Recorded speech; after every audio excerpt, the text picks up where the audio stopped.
Hi, welcome to Essays for Youth. Thank you for joining us today. My name is Debbie Rockow. Jim Fasone, narrator. Bob McAdam. We're excited today. We have a new topic and a narrator, which is always nice because Bob and I are just here to enjoy life. We just want to converse and have fun. So, today our topic is respecting our flag. Important topic.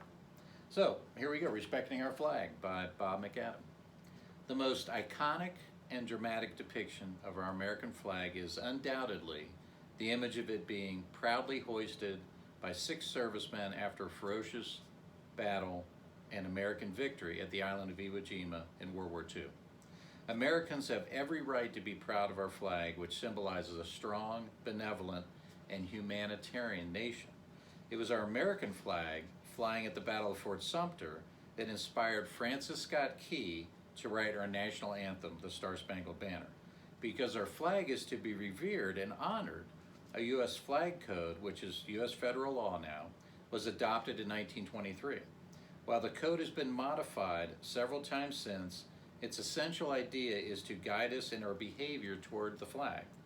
Some of the important guidelines to observe regarding our flag are treatment of flag or its image. Never use our flag or any replica of it as clothing, including costumes and athletic uniforms. Never use our flag for advertising, nor imprint it on expendable items such as cups, plates, napkins, tablecloths, or boxes. Our flag should never be dipped in honor of a person or entity. Care should be given that our flag should not touch the ground. Our flag should never be carried horizontally, but upright and free. Dispose of worn or tattered flags by burning. Number 2, behavior in presence of our flag. In parades, processions, and formal celebrations, as the flag passes, people stand at attention, and those in civilian attire, males should be hatless, should face the flag and hold the right hand over their heart. Those in military attire should face the flag and salute it until it is passed. In gatherings such as sporting events, where the Star-Spangled Banner is being played or sung, all present should face our flag. And in parentheses, if no flag is displayed, you face the music. Those in civilian attire, males again are hatless, should place right hand over their heart. Those in military attire should stand at attention and render a military salute until the music ceases. It is ironic that while the flag code is federal law, intentional violation of its provisions is seldom punished because of our constitutional rights to free speech. Yeah. Something that is implied in all this is that we need to behave according to that code, but we make a pledge to the flag, and we end it with liberty and justice for all.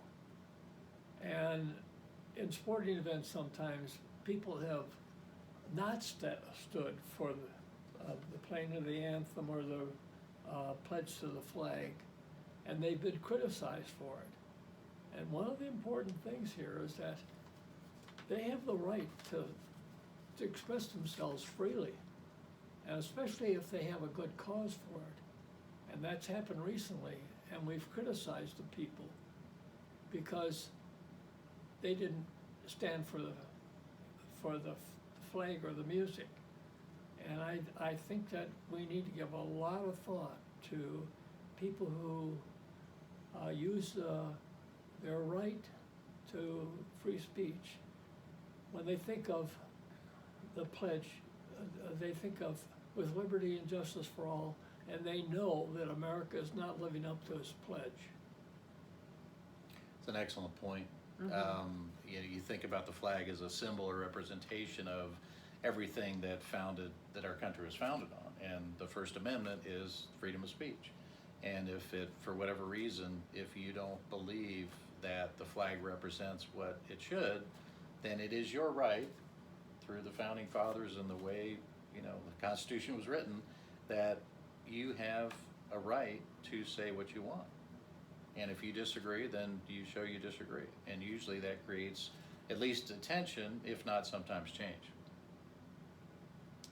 I was just thinking today, it's funny we're reading this today because we had planned it before, but when we drove in, I had said, why are the flags at half-mast? And so I think the universal sign of the flag has a lot of different meanings for people. I have never been in military. I'm thankful for military, people that are in the military and they go through what they go through. But I do think there's more respect from that angle, like you said, in time of war. Or my dad, we had a 21 gun salute at his funeral and the flag was presented to my mom. It's a very powerful thing. Yeah. It's got universal meaning, and I just love it. I always want to know, why is today at half-mast? And it just has a message through the world. Yeah, I just wish that when we make the pledge to the flag, that we keep our pledge. And we have a long way to go to do that, I think. Mm-hmm. Amen. Well, even as I read the statutes that you put in here, how much abuse may be too strong of a word, but it's in clothing, it's used in advertising.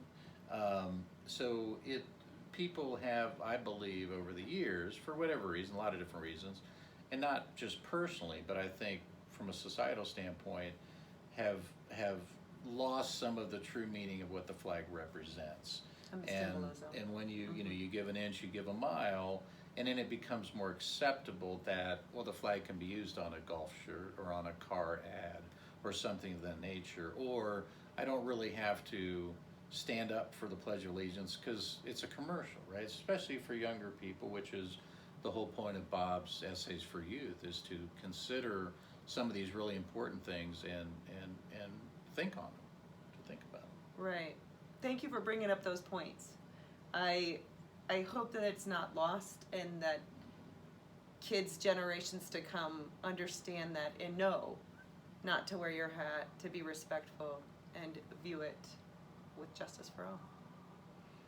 So thank you for listening, and let us know what your thoughts are and your experience with the flag, whether you're military or not, whether you have said the pledge in school, whether you've stood or not stood. What are your thoughts about the flag? Thanks for listening. Bye-bye. Thanks so much. Bye-bye.